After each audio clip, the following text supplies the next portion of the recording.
Bonjour les amis des chiens, mais surtout bonjour à vous, nos adorables compagnons canins.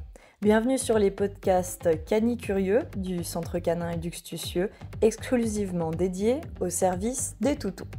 Tous les lundis, nous répondons à vos questions Instagram ou email sur tous les thèmes relatifs aux chiens, que ce soit sur l'éducation et le comportement, mais aussi sur les sports canins, l'équipement, le matériel en animalerie, la santé, l'élevage, le toilettage, la physiothérapie, naturopathie ou encore l'alimentation canine. Vous pouvez d'ailleurs retrouver tous ces thèmes dans nos mini-séries dédiées sur YouTube, sur la chaîne Eduxtucieux et notre histoire et nos services sur notre page Instagram à Neji the Lazy Sam ou encore simplement sur notre site, compte TikTok ou notre page Facebook. Coucou les passionnés du chien, comment était le week-end chez vous ? Ici, un peu couvert, mais on a quand même pu faire de merveilleuses randonnées pour le plus grand bonheur des toutous en pension et des petits chiots de Neji et Jenna qui vont d'ailleurs bientôt nous quitter pour rejoindre leur famille adorée. En parlant de chiots, aujourd'hui, c'est un grand moment pour eux et pour nous. Ils passeront tout l'après-midi avec nos partenaires, les vétérinaires de VetMint à Payerne, pour se faire chouchouter par Camille, qui est notre massothérapeute, puis enfin retrouver leur famille, qui nous rejoindront après pour le grand moment de l'identification, des vaccinations, de la préparation des passeports et du bilan de santé complet, avant de célébrer tout cela ensemble en fin de journée. Et vous faites quoi ? Vous êtes en route aussi pour le travail ? Bon, en attendant, il est 6h et on se retrouve, je l'espère, quand même, un peu avant le retour au boulot.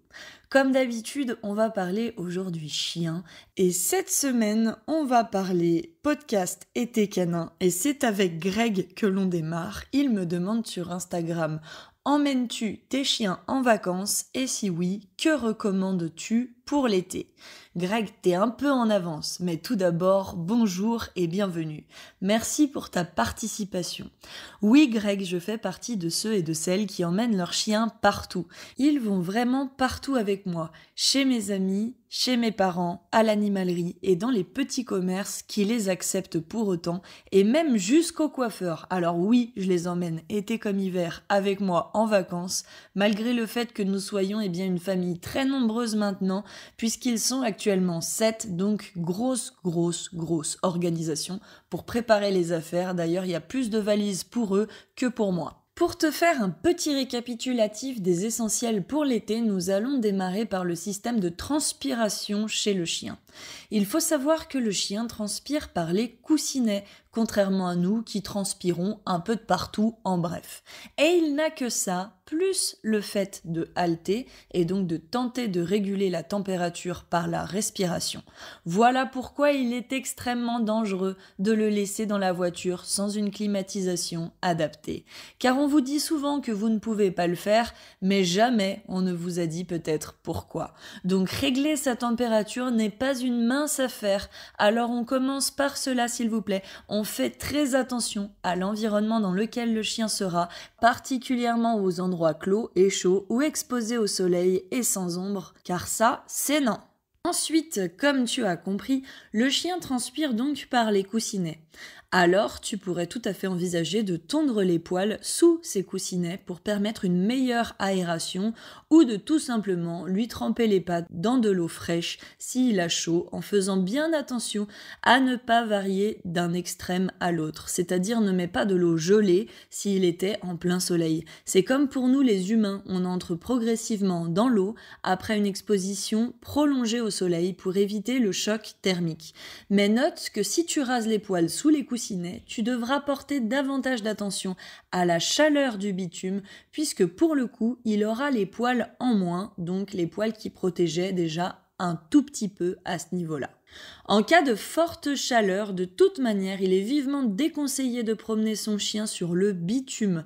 C'est simple, pour savoir si tu peux le faire ou non, ce que je te conseille de faire, c'est de poser ta main sur le bitume et tu constateras le niveau de chaleur. Crois-moi, certains jours d'été, tu peux aller jusqu'à te la cramer par expérience. Donc ce sera non. Alors ne va pas mettre ton chien dessus et favorise des balades tôt le matin ou tard le soir pour son bien-être. Sinon, il faudra penser aux petites bottines, pourquoi pas. En parlant de coussinets, on va aussi parler d'hydratation. Sachez que l'huile de coco vous permet de maintenir les coussinets et la truffe bien hydratés. En ce qui me concerne, en été, je le fais régulièrement sur les coussinets de mes chiens en les massant pour favoriser une bonne imprégnation. Mais avant d'en arriver là, sachez que les chiens ont aussi besoin de crème solaire sur la truffe si vous avez prévu une balade ou une exposition prolongée au soleil ou sur le corps si vous avez un chien à poil ras. Si vous tapez crème solaire pour chien sur internet, vous tomberez sur de nombreuses crèmes solaires, notamment vendues par des vétérinaires agréés et en vente libre. Certaines de ces crèmes sont à indice 50+ et disponibles en commande en ligne. On vous demandera également de faire attention aux fausses bonnes idées. Par exemple, raser son chien ou couper les poils de son corps est une très mauvaise idée, contrairement à ceux que vous pourriez penser à la base pour le soulager. Les poils du chien lui confèrent une protection idéale contre les rayons ultraviolets, mais aussi font office de régulateur de température. Par exemple, mes samoyèdes ont le poil thermorégulant. Ça signifie que leur sous-poil les réchauffe en hiver en gardant leur chaleur corporelle, mais qu'en été, ce qui est magique, c'est qu'ils maintiennent au contraire de la fraîcheur. Sachez également que le retournement de l'estomac n'arrive pas qu'en ingérant de la nourriture avant, pendant ou après une activité physique à timing rapproché. Il arrive aussi à cause de l'eau. En cas de forte chaleur, le chien respire plus vite pour régler sa température corporelle comme expliqué, donc le rythme cardiaque s'accélère tout naturellement beaucoup plus vite.